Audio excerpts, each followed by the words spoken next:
kind of the echo chambers of the federal leaders and kind of what they're saying. It's also really important to have local gatherings like this to hear what various representatives and of course our local candidates are saying, because they're the ones who will ultimately end up representing you. And so we're glad that you're all here, and we're glad that the candidates are here as well.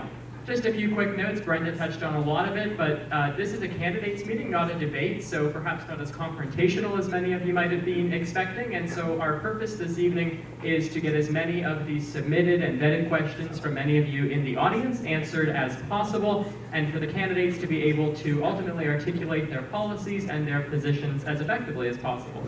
I will be asking the questions on behalf of all of you.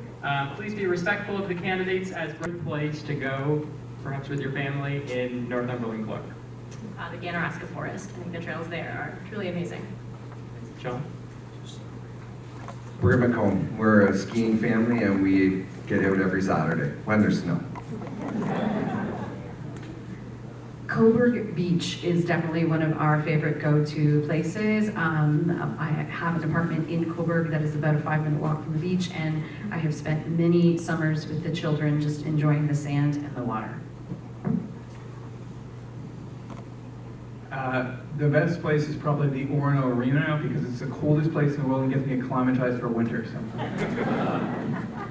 Okay, next one we'll start out with John. What's the last thing you have done to either shop, share, or support local?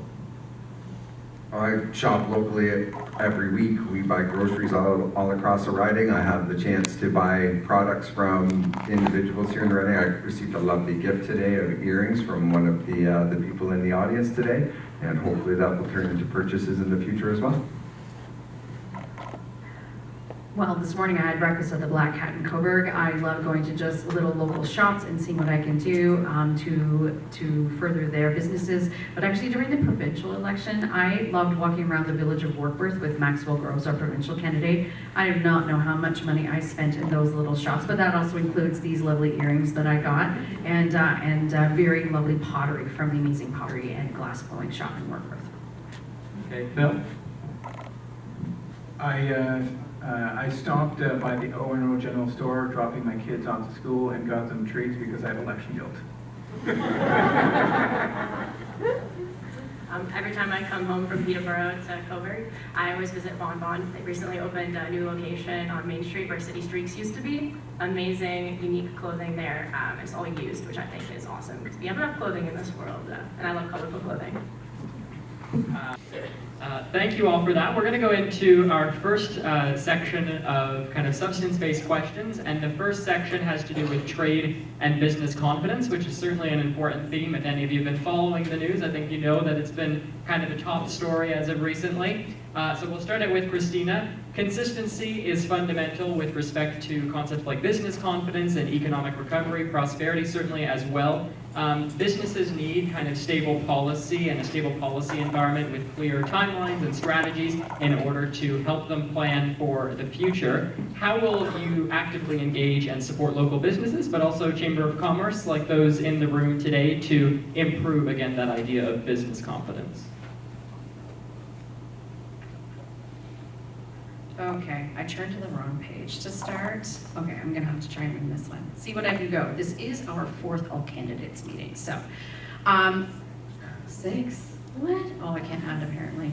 Okay, you're distracting me. Thank you. We've had a lot of questions because a lot of them are small business based, a lot of the community organizations that we've been into. And it is really, the main part is a municipal issue. Oh no, already? See, these are too fast for me.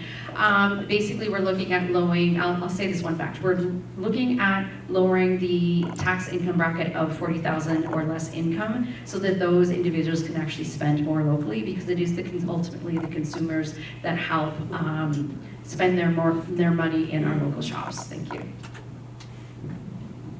First and foremost, we have committed to breaking down interprovincial trade barriers that exist federally by Canada Day of this year to help to stimulate trade across the country, which could account for $70 to $80 billion of GDP, and I believe Northumberland Clarke could be a part of that. I believe that we need to look at expanding the Community Futures Development Corporation as well as the Eastern Ontario Development Program, to help to get money into the hands of our small and medium-sized businesses so they have access to the latest manufacturing tools and to help to ensure that they are able to get their products to market. I think that one thing that's really important, and it's a very NDP thing, is strengthening unions and worker cooperatives. I think that that can really strengthen the business community and ensure that everyone's on the same path in growing their business. Thank you. Yeah, this has been a tumultuous time for our businesses, from COVID on to the inflation crisis, and now on to the tariffs that have been imposed by the unjustified tariffs imposed by President Trump. So what we've called upon is to have an immediate renegotiation of CUSMA so that we can establish stability. We can't continue to have these on-again, off-again tariffs. This uncertainty is destroying our businesses, and we need to stop it right away. Secondly, in order to make the business environment more consistent and more stable, we need to eliminate red tape. So we've proposed the 2-for-1 rule. Every time a new regulation is put in, 2 are taken off the books.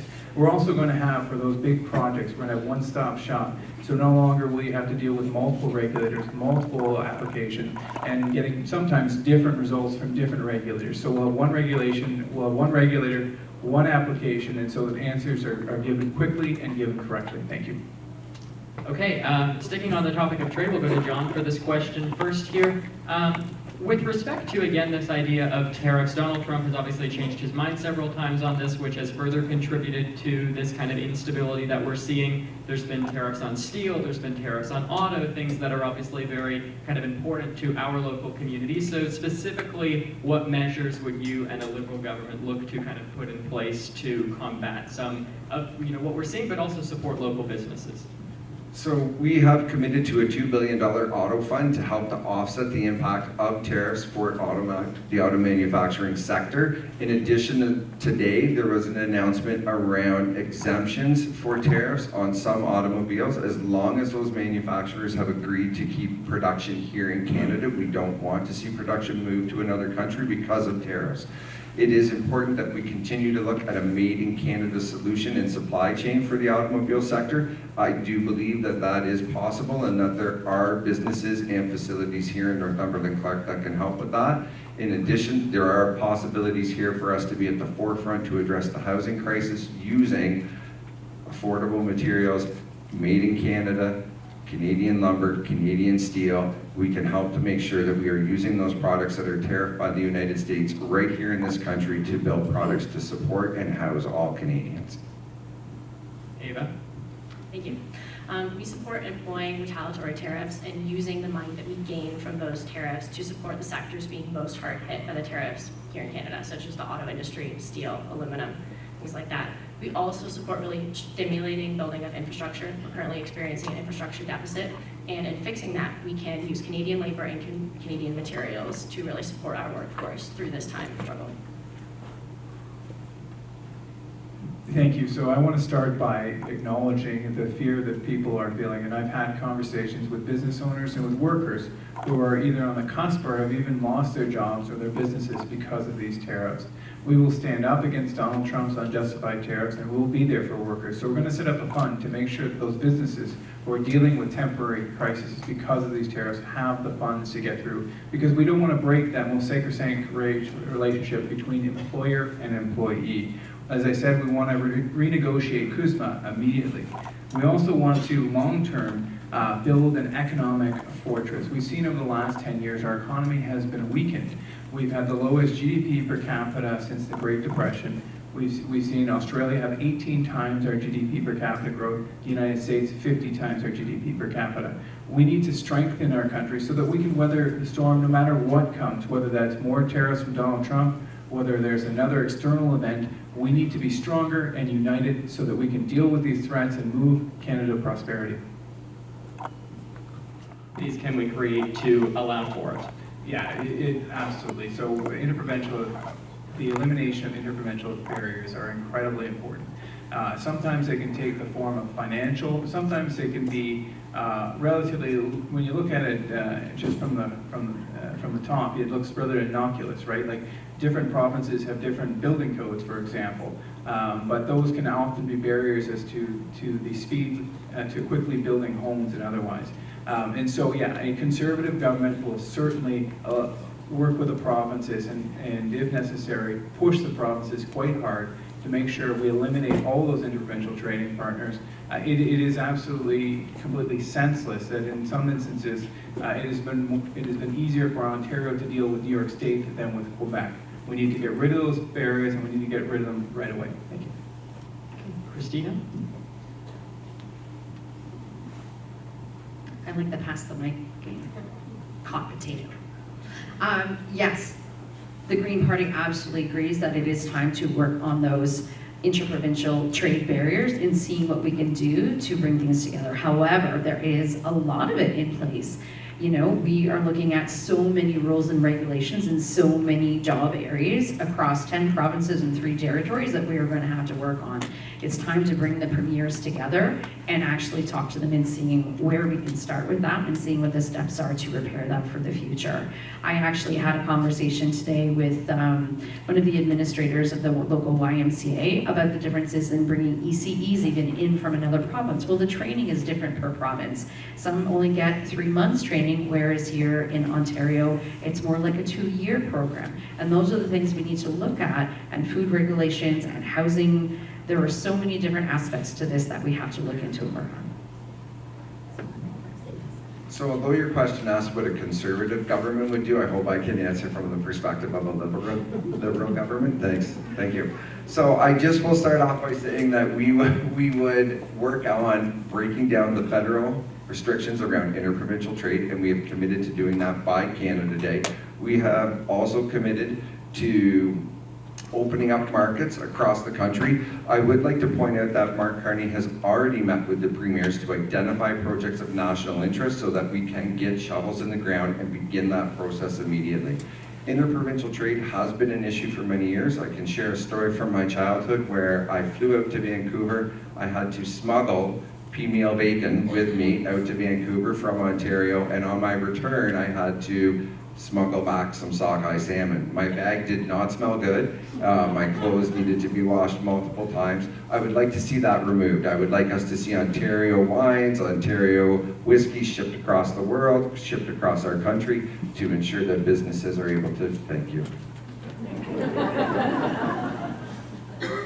All right, coming from the NDP perspective now, of course. I think that the reason why we don't have interprovincial trade is partially because every province views themselves as so independent and so different, but we're all part of this huge country, and I think that definitely we support breaking down those barriers. It's definitely gonna be kind of difficult to do, but I think that at the end of the day, interprovincial trade benefits us all because we're trading within Canada, and that is incredibly important to do.